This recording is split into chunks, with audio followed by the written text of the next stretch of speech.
Hey, Pepin. Yo, yo. I've been thinking a lot lately about being a bad boy. Well, that leather jacket does suit you pretty well. Thanks. I've been working on making it out of cows. Pranks on you. You're not wearing a jacket. Oh, man, you tricked me. I did. And it's not even April. Oh, Or is it? or is it? Who knows when this will be edited? Who knows? But I know I ripped the April month out of your calendar as a April Fool's joke. So I did the joke now, but in April, it's going to fool you. We need to talk.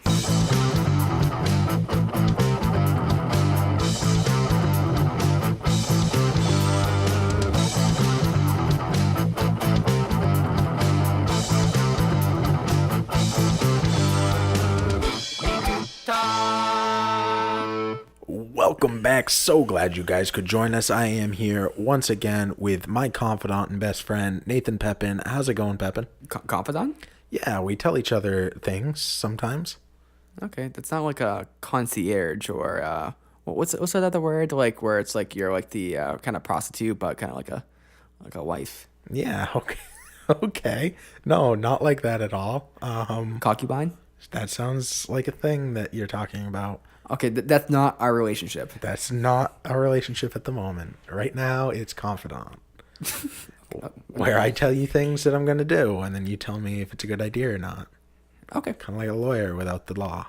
Yeah. So I was thinking a lot about different tricks you can pull on people and kind of the layers behind the tricks, that what makes a trick more bad, or in some cases, what makes a trick more evil than others. I think one element to tricks or pranks, as they're otherwise called, is I think it's the ease of cleaning up, which is a factor, or the probability of damage. So, to me, it's like some people do these tricks on their professors, where they fill the whole room with balloons, or they might throw a bunch of glitter in their office or something. To do something like that, and I guess that's a prank. But the problem, especially with glitter, is that's a whole mess to clean up. That's hours and hours. So to me, it's more malicious because the effort to, like finish the prank is very high. Like glitter, you will never get all the glitter out of the office if you do that. Or let's say that you fill somebody's car with, I don't know, like split oats. That's gonna ruin that person's car. Like there's damage being done there. Would you say that there's more of that it's a more devious act if you, in January, you rip the April month out of the calendar as a prank, as opposed to on March 31st taking the April month out of the calendar?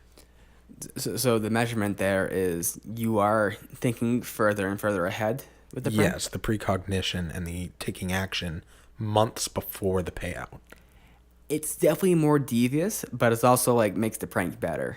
And is that because then what makes it better? Well, it makes it better because there's like it's you put in the work for the payoff. So like I think of this prank from The Office, the American version, not the UK version, where for people who don't know, Jim will prank Dwight a lot.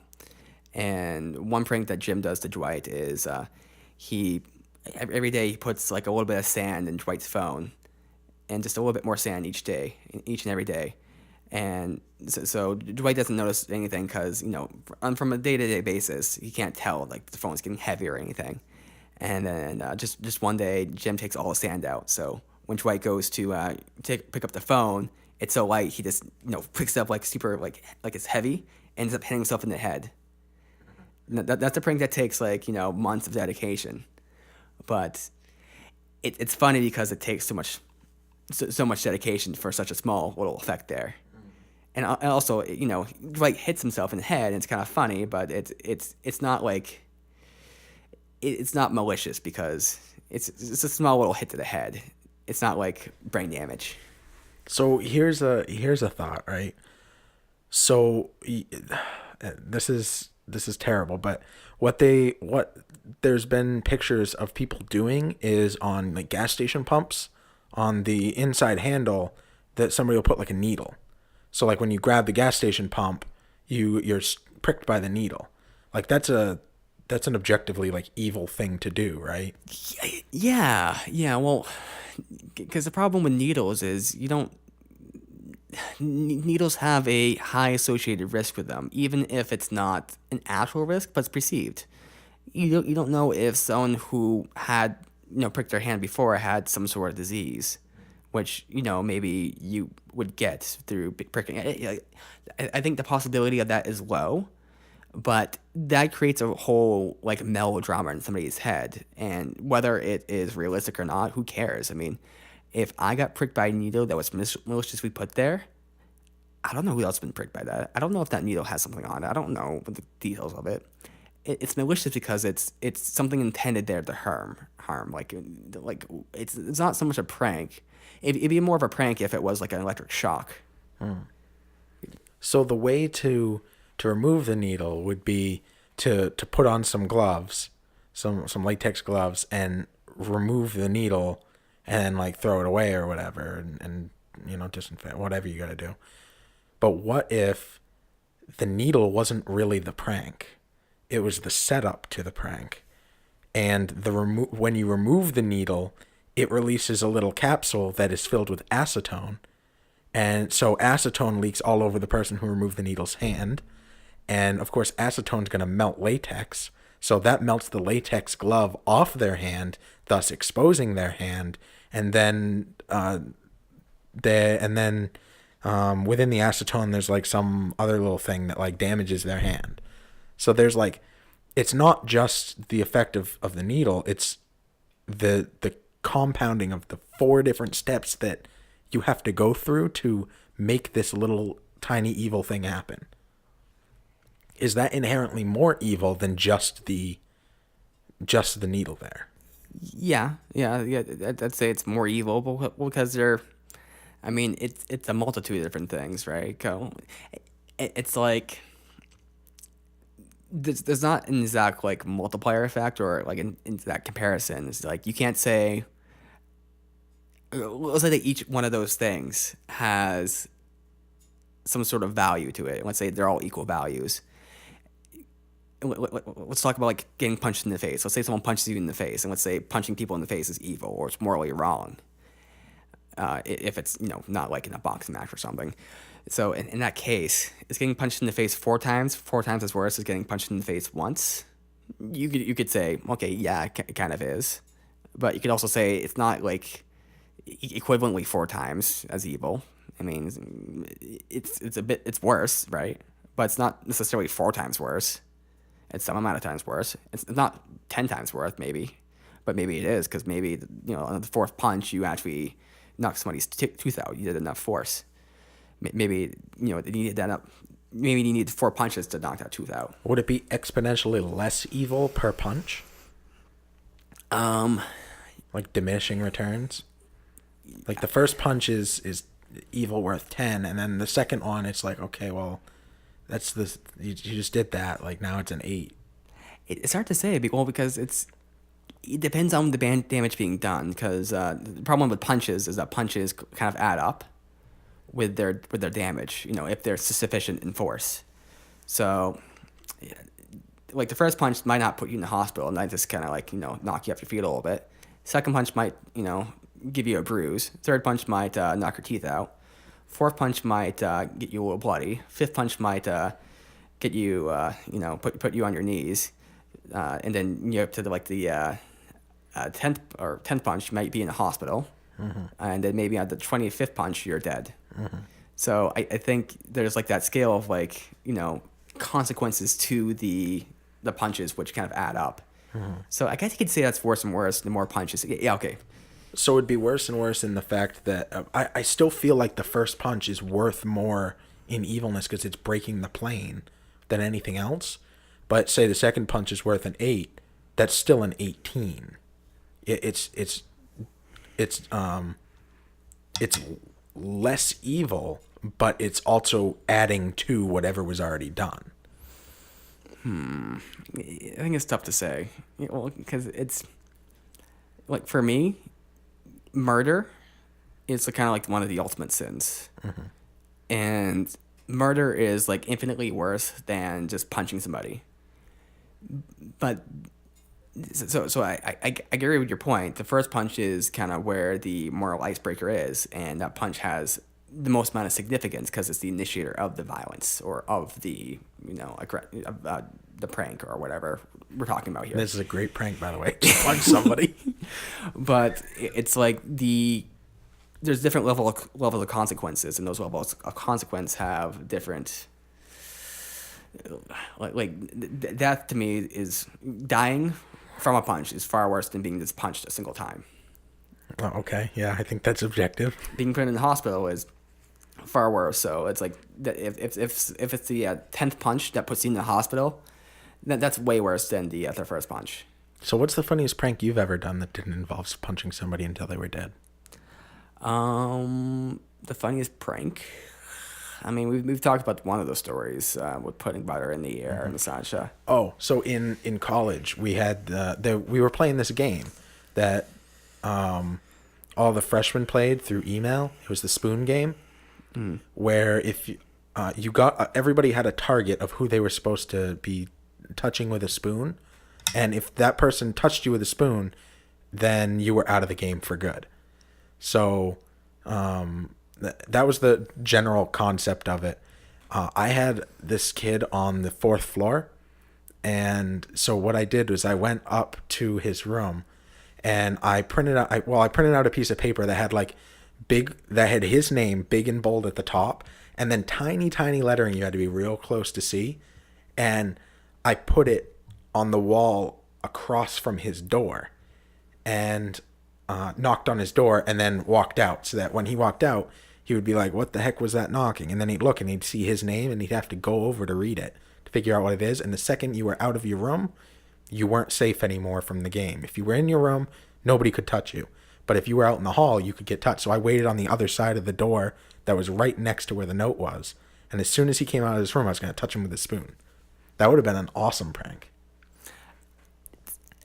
I guess it's a prank, but it's also like a strategy. That's just being clever, right? I mean, you're playing the rules of the game, which he agreed to. So it's not so much a prank. It's more like, oh, he got fooled there. And, like, to me, a prank is the person's not in on it, or he doesn't agree to those rules. But maybe that's not true. I mean, if you were in a prank war with somebody, you can still prank the person, even if you both agree that you're going to be pranking each other. Yeah. To me, it's more like I think that goal is higher. It's not a prank as so much as it's a tactic to win the game. Where does a prank war end? Tears. Tears? Tears. So if someone gets hurt, that's okay as long as they're not crying. Yes. So if you murder somebody, it's okay as long as they don't cry. Yes. Okay. As long as I understand. Rip out their tear ducts. It's okay. That's a perfect prank. It's a prank, bro. I would say a prank ends when someone gets like seriously injured, and whoever does the serious injury loses.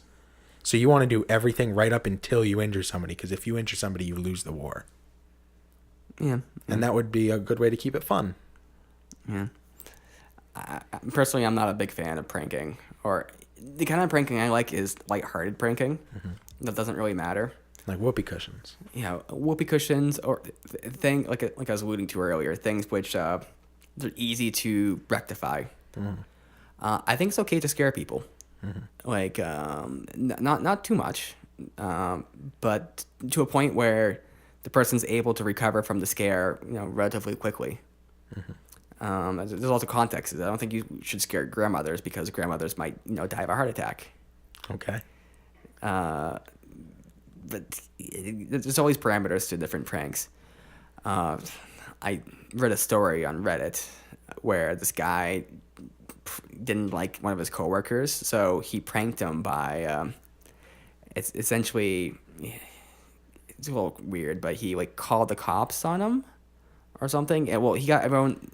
He made the guy over a couple weeks feel like he was suspected of some sort of financial law breaking, and then he got some cops to kind of get in and kind of pretend to go arrest him or something, and the whole workplace was in on it, and then he told the guy just, oh, run, like, because he was confused. Mm-hmm. So to me that goes way over the line, because that's the guy's life right there. I mean, it breaks a lot of boundaries. I'm not explaining that story very well, but essentially, if you get the cops involved, or you have some sort of multi-level kind of thing where you convince somebody into thinking they broke some sort of heavy-duty financial laws, which might imprison you, that's not cool. It's like, imagine I did a prank where I took a bag of cocaine. Well, I don't have cocaine, but let's say I had a bag of cocaine, and I planted it on you.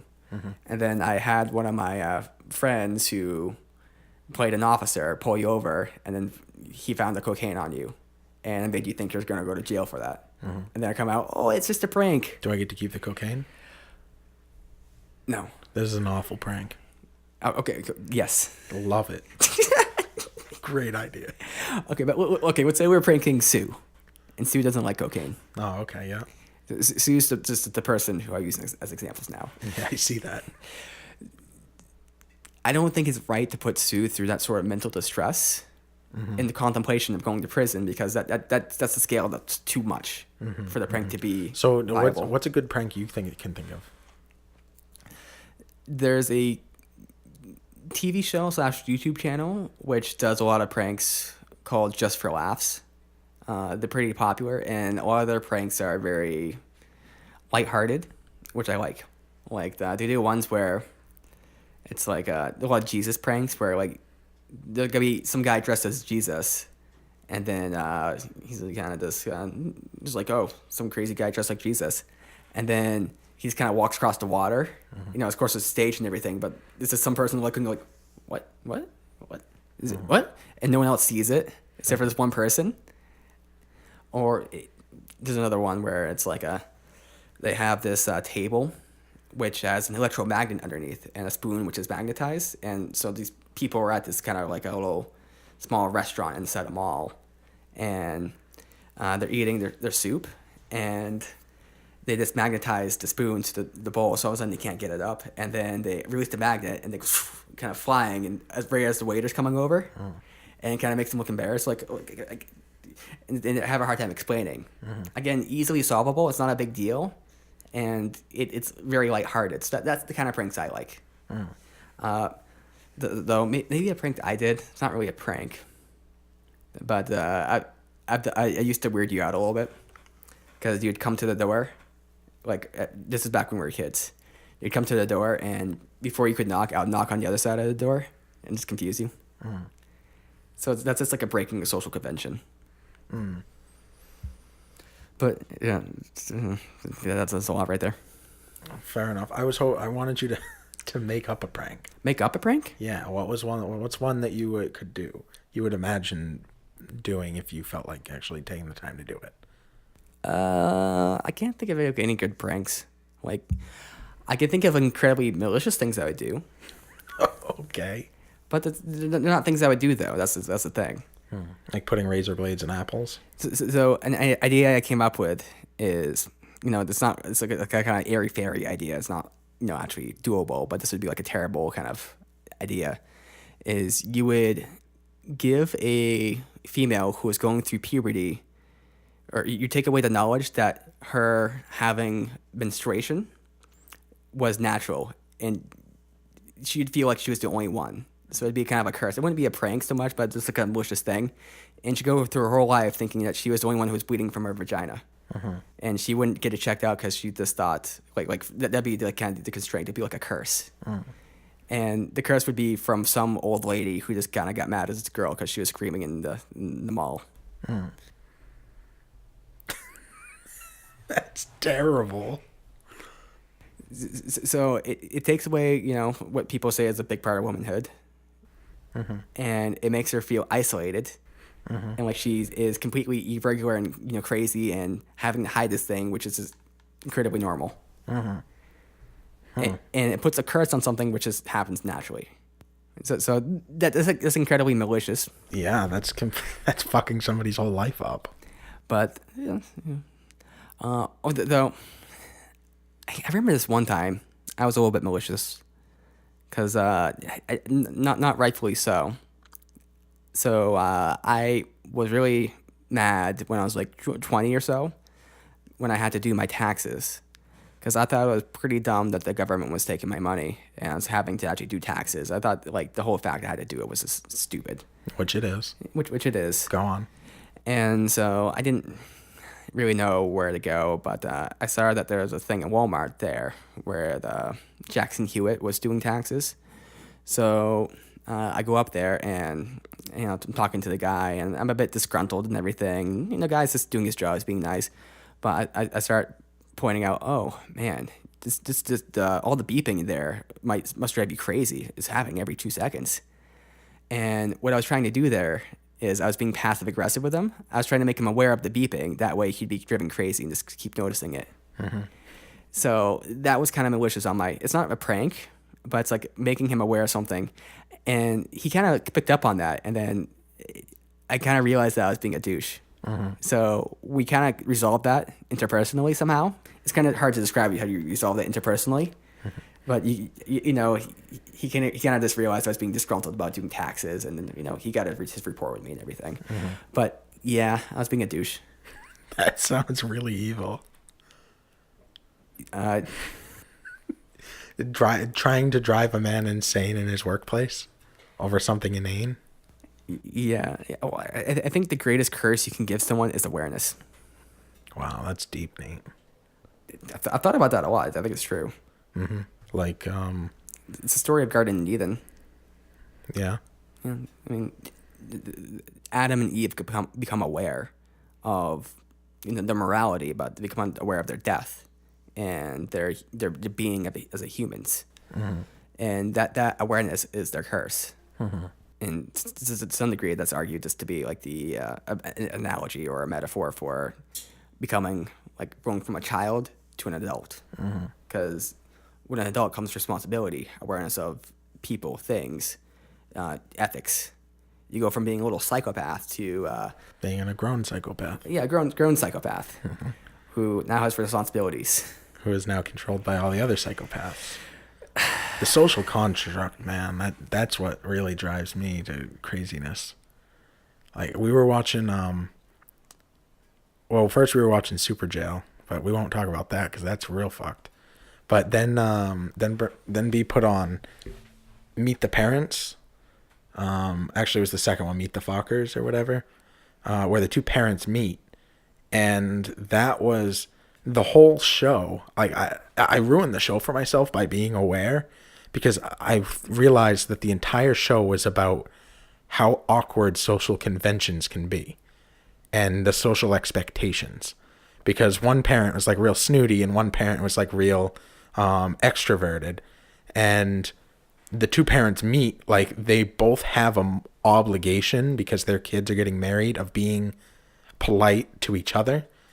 So the extrovert wants to, like, be extroverted and the introvert wants the opposite. So, like, they have to try and find a way to meet in the middle, and the uncomfortableness in that, realizing that both are going to have to give and neither one wants to, that's where the comedy is.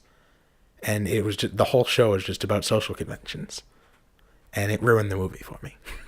Why did it ruin the movie? Because I knew every joke before it happened, because it's all so obvious. It's like, okay, so next scene they're going to be eating. What are the awkward things that are going to happen between an extrovert and an introvert while eating? Like, okay, here comes every joke that's going to happen. I see. So so you could say that's the premise of the movie, but was it that the jokes were obvious?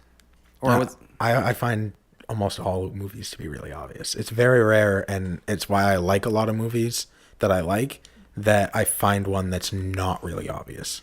I find almost all jokes and plot points and all of that to be real obvious, and it annoys people a lot when I watch movies with them, because I'll guess the entire plot, like, in the first 5 minutes, and people hate that. I think I agree. I mean, I can usually guess the plot for most movies and TV shows in general because they try to like. It's like if the writing's good, it will do that. But if the writing's really good, they'll kind of tell you things that you won't realize until second watch. And that's a lot of people think that something like that is like a practical joke or like a prank, like giving away the ending to a movie.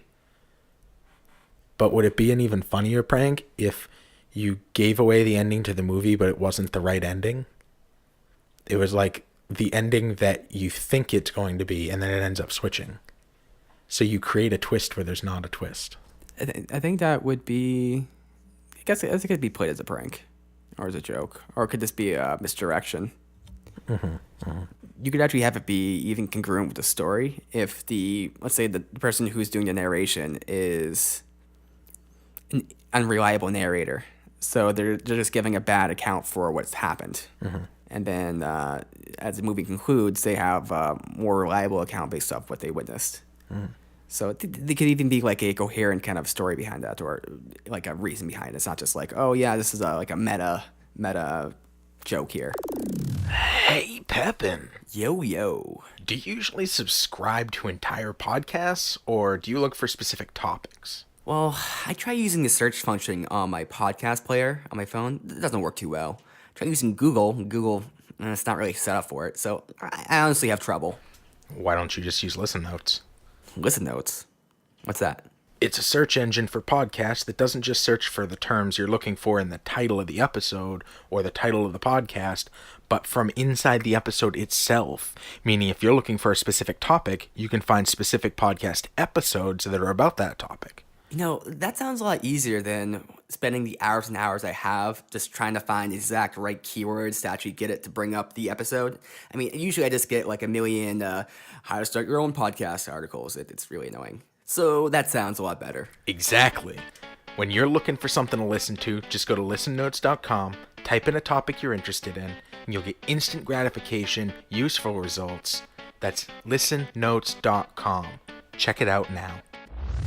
Oh, here's a prank idea, right? So let's say that there's a water bottle on the ground, and you pick up the water bottle, and when you do, it starts leaking the water bottle. What do you do with it? You put it down? Is that what you would do? You just put it down? Is it my water bottle? It's not your water bottle. It's a water bottle, but it's in an area that it's your responsibility to keep clean. Oh, I throw it in the trash. So the trash is on the other side of the room, and it's like pouring water out of a pencil-sized hole. I plug it. You would plug it? What if it wasn't water? If it was like yellow and you didn't know what the substance was inside? I would still plug it. You would plug it like with your finger? Yeah. Gross.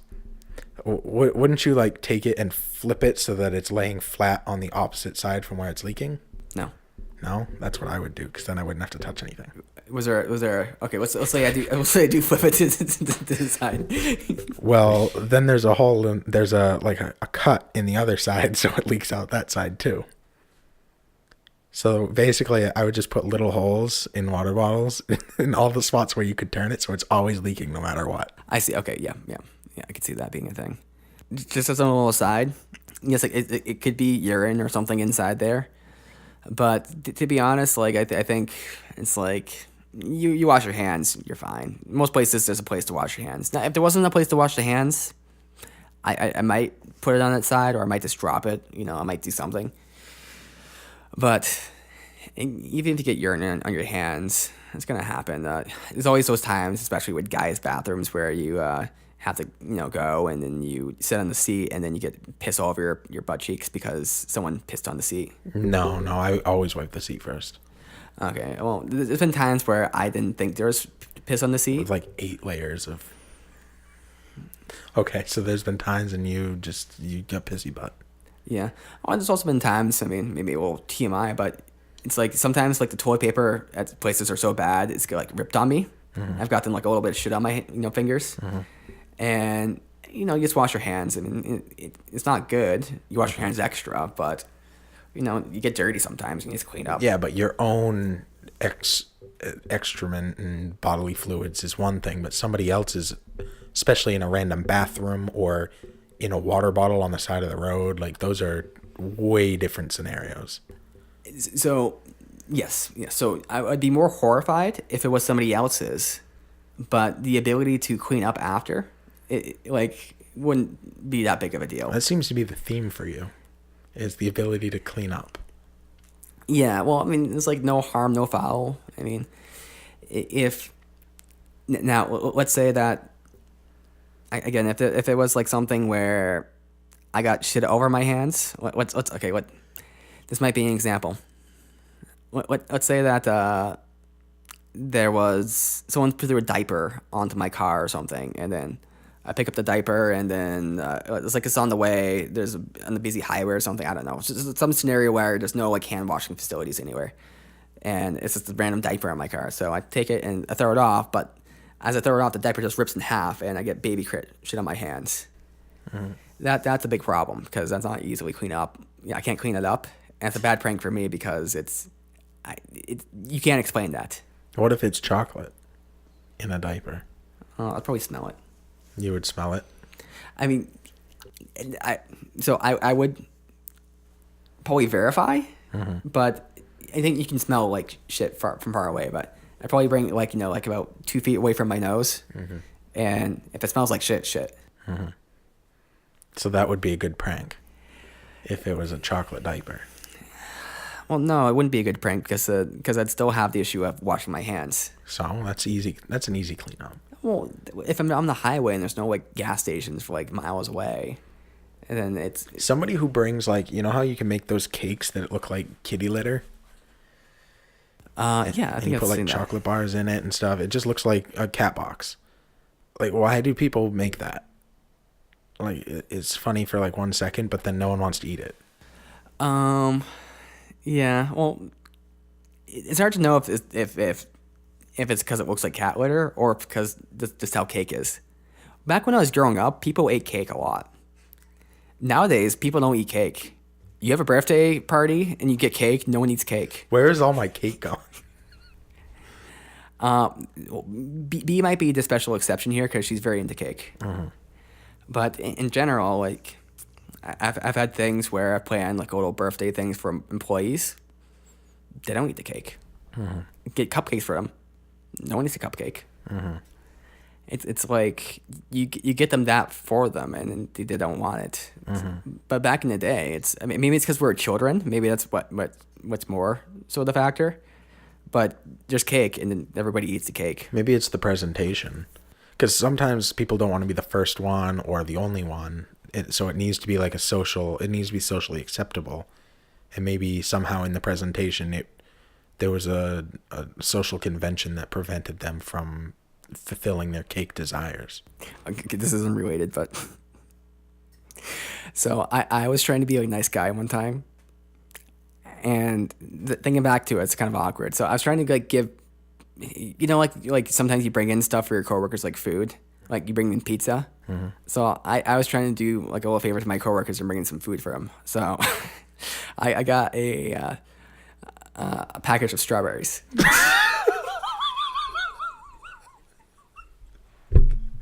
Oh, okay. So you brought in a small package of strawberries, and you just like left them on the counter. I said, "Oh, guys, I brought some strawberries in for you guys." And they're like, "I'm deathly allergic." And they're like, "You could have got us pizza. Why strawberries?" I think that's a fair question. Why strawberries, Nate? In my mind, I like strawberries. Everyone else likes strawberries. Why wouldn't they want strawberries?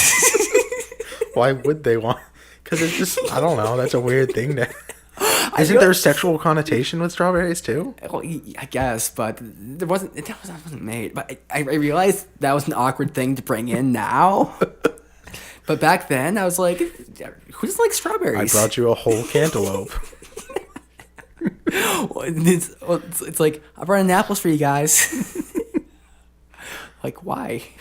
Strawberries is probably one of the weirdest things you could have chosen. Like a hot bowl of rice would have been weird, but well, Okay, no, I disagree with that. If you bring in Chinese food, No. Just white rice. Just white rice? Just a bowl of white rice. Okay, yeah, white rice would be kind of weird because, like, oh, Like, help yourself. Why isn't anyone eating the rice? thank you. Did you bring soy sauce? No. Okay. Forks? No. Butter. I'll bring the butter. You bring the popcorn. Now, one thing this is all rant that I really dislike about social media lately, and kind of how like pranks are very popular on social media, and a lot of them are kind of more malicious. Like I saw this one where this guy, there's a plumber, and no, actually he wasn't a plumber. He was like a construction worker, and he was bent over, and he had some he had some butt crack showing quite a bit, and the guy was dressed up as another construction worker, and he comes over and just puts some like filling paste inside the crack. So it's, the joke is kind of like he's filling the crack, with this I don't know what it's called, caulking solution. Sure. And Getting some cock in that crack. Again, I don't think it's a good prank. Well, number one, the guy was a complete stranger to this guy. Number two, he's trying to make money off of it.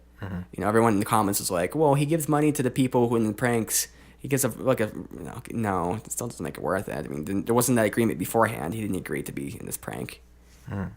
And I think this guy didn't agree to it, so he just blurred out his face.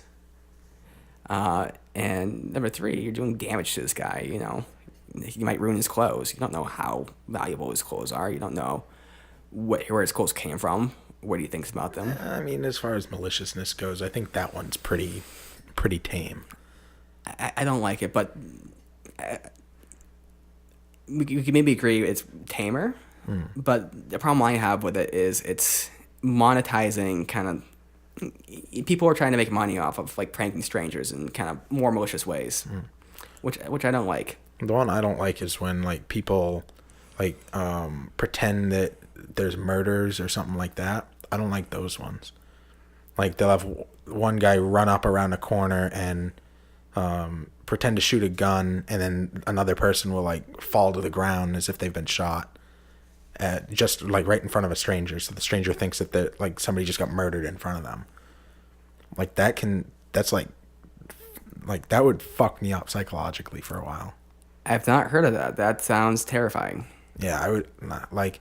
There's like scaring people, and then there's like going a little over the top, and that crosses that line for me. But then again, you might just be calling me a pussy, so whatever. Yeah, I wouldn't be okay with that one. The other one I don't like is like it's like where guys will be filming, and they'll come up to like some random guy with a beard and kind of like just start kind of like feeling their beard and go Gucci Gucci Gucci, and I don't like that because it's. You can't get that close to somebody. I think that this is the one. Like everyone has their kind of thing. I think if someone does that to you or starts recording you in that kind of way, I think you should legally be allowed to, number one, beat the shit out of that person. Number two, take their phone and smash it to pieces. And number three, have no legal recourse for it. I think you legally would be able to hit the person. Would that be considered self-defense? That would be the argument I would make in court. And I think that something like that is okay because you're assuming the risk of possibly being assaulted. And rightfully so. If you're willing to invade somebody's space, 90% of people are probably going to laugh it off and like get it and play along. But some people are going to be offended or feel like they're being attacked in some way, even, whatever. Things happen in an instant. So in your brain, fight or flight can happen. And if you get knocked out because of it, like, that's on you, bro. And that's assuming the risk.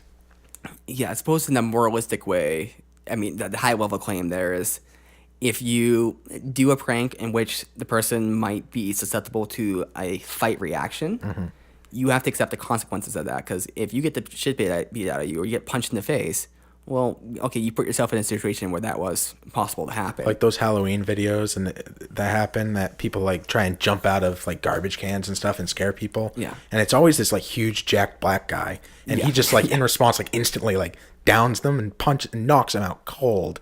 And that's the funniest part of the prank.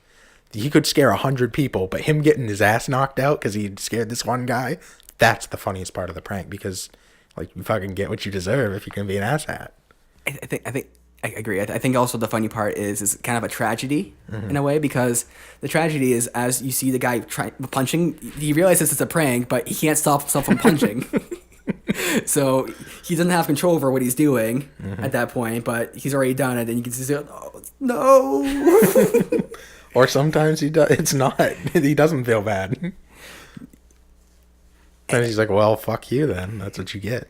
I don't think that's a bad response to have, to be honest. I agree. If you're playing with fire, get burnt, go fuck yourself. And by that you mean you have reaped what you sowed. Yes. Wow, we got a lot of metaphors here today. You should fuck yourself to the level in which you have fucked others. If you fucked 100 people a tiny, tiny bit, you deserve one big fucking in return. But what's not a prank? That's not a good segue. I've been thinking about a really good prank that I want to pull. What's that? So you go on to We Need to Talk's Patreon and donate a whole bunch of money. That would be an amazing prank. You do like a little bit of money every single month, indefinitely. That would be an amazing prank. And part of the prank is you get exclusive access to exclusive content. I mean, being redundant there, but this is part of the prank, so. Absolutely. And you also, maybe you get to come on the show. Maybe you get your name called out. Who knows? It's all part of the prank. George Smith, we're calling you out. Yeah, Tori? George. I like Tori better. Okay, Tori Smith. Tori may be a hot girl, Nate. If your name's Tori Smith and you're a hot girl. What were we trying to say about like hot girls? We need to talk.